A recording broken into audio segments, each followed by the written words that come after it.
Menteri Pekerjaan Umum dan Perumahan Rakyat Basuki Hadimulyono meninjau lokasi bencana banjir di Kabupaten Pesisir Selatan Provinsi Sumatera Barat. Dalam tinjauannya, Basuki mencurigai penebangan liar di hutan yang menjadi penyebab banjir bandang. Sejak kapan ini terjadi, kita akan bahas malam ini bersama Eksekutif Daerah Walhi Sumatera Barat, Wengki Purwanto. Bang Wengki, selamat malam. Selamat malam. Baik, Bang Wengki, ini Walhi memiliki pantauan citra satelit di Sumatera Barat. Seberapa luas sebenarnya deforestasi terjadi di sana? Ya, deforestasi yang terjadi di Sumatera Barat, khususnya di Taman Nasional Kerinci Sebelat, di dua kabupaten ya, terutama di Kabupaten Pesisir Selatan dan juga Kabupaten Solok Selatan, di mana bencana banjir dan longsor terjadi sepekan yang lalu dan melahirkan banyak korban begitu. Lebih 200 titik deforestasi atau kerusakan hutan yang kami temukan di dua kabupaten ini. Ini kami lakukan pantauan sejak tahun lalu, tapi sebelumnya di tahun-tahun sebelumnya juga ada laporan serupa dari masyarakat bahwa aktivitas illegal logging memang masih terjadi di Taman Nasional Kerinci Sebelat. Nah, TNKS ini sebenarnya menjadi hulu sungai-sungai besar di Kabupaten Pesisir Selatan, termasuk juga di Kabupaten Solok Selatan. Jadi ketika Menteri PUPR menyatakan bahwa dalam analisisnya salah satu penyebab bencana kemarin itu adalah illegal logging, itu sangat beralasan dan harus ditindaklanjuti segera oleh pemerintah Provinsi Sumatera Barat bersama penegak hukum begitu. Oke, analisis. Kejadian ini sebenarnya sudah berulang terjadi. Terus berulang. Ya, terus berulang. Dulu ketika tahun 2021, 2022, dia hampir tiap tahun ya bencana terjadi di pesisir selatan, dan selalu sampai di tengah kampung itu adalah gelondongan kayu dan potongan-potongan kayu hasil dari aktivitas ilegal begitu. Dan ini sudah sering disampaikan oleh masyarakat. Jadi benar sekali, dan itu juga sudah diakui oleh gubernur dan juga dinas kehutanan bahwa aktivitas illegal logging di Kabupaten Pesisir Selatan termasuk juga di kabupaten lainnya ini adalah menjadi pemicu bencana yang terjadi di Sumatera Barat. Nah, Walhi sendiri melihat ini adalah bencana ekologis gitu. Artinya bencana ini terjadi akibat krisis lingkungan yang sudah terakumulasi dari tahun ke tahun.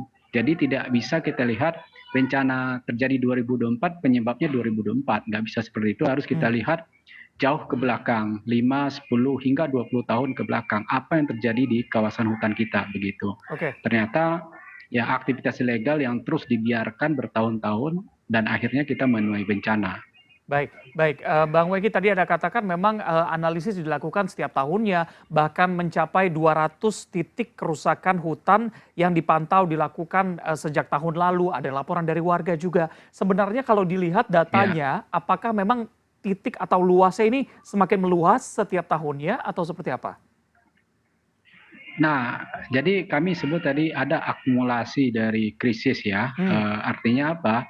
Tiap tahun tuh terjadi aktivitas illegal logging ataupun alih fungsi lahan untuk perkebunan gitu. Jadi dari tahun ke tahun, maka luasannya terus bertambah. Dan akibatnya semakin lama luas kawasan yang terdegradasi itu juga semakin meluas begitu. Tentu ini mengakibatkan menurunnya kualitas lingkungan hidup kita di Sumatera Barat.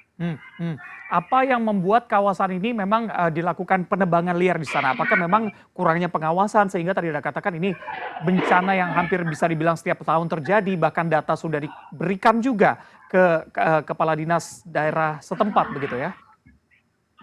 Nah, ada dua hal ya. Kalau bencana ekologis itu kan karena ketidakadilan dan salahnya sistem pengurusan alam gitu. Ketidakadilan di sini yang kita maksud adalah ruang hidup untuk masyarakat itu semakin lama semakin menyempit. Tapi ruang untuk investasi semakin lama semakin diperbesar gitu. Nah, ini dilihat menjadi peluang bagi cukong-cukong kayu atau oleh pebisnis tambang emas ilegal gitu. Jadi kesulitan ekonomi karena menyempitnya ruang hidup masyarakat dijadikan sebagai tameng oleh pelaku-pelaku utama yang mengendalikan illegal logging itu, bahwa ini demi kebutuhan ekonomi masyarakat. Padahal sesungguhnya tidak gitu. Keuntungan besar dari aktivitas ilegal itu justru dinikmati oleh segelintir orang. Hmm. Nah, tapi kesulitan ekonomi karena ketidakadilan ruang ini dijadikan alat. Maka kita menyebut bencana ini karena ketidakadilan ruang. Yang kedua, salah sistem pengurusan alam gitu. Di Sumatera Barat, justru kalau gubernur, menteri menyebut karena aktivitas illegal logging, aktivitas legal juga berkontribusi terhadap bencana sebenarnya. Bagaimana umpamanya tambang-tambang itu izinnya dikeluarkan di kawasan hutan. Nah, tentu ini meningkatkan beban terhadap lingkungan yang ketika cuaca ekstrim seperti hari ini tidak mengherankan kalau kemudian hampir di semua kabupaten kota di Sumatera Barat terjadi bencana banjir dan longsor yang kemudian memakan korban jiwa dan ribuan orang mesti terdampak. Nah, kalau gubernur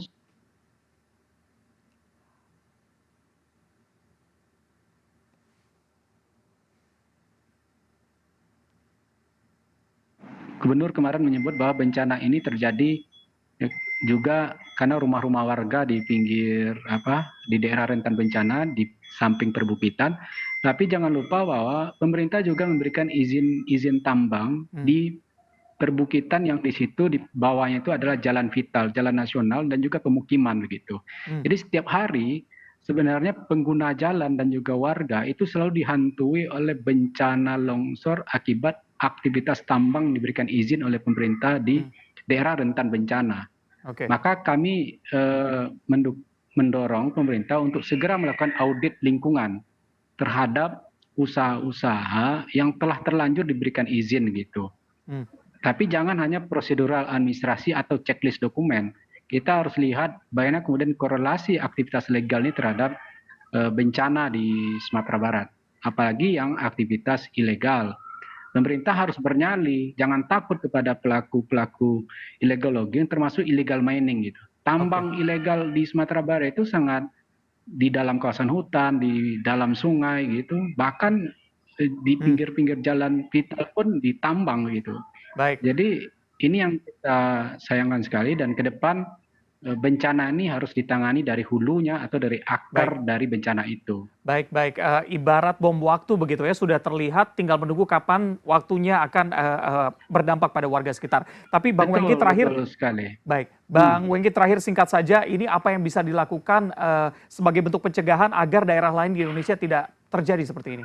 Singkat saja. Oke, baik. Pertama, RT RW harus dijadikan instrumen legal untuk menjaga dan melestarikan lingkungan.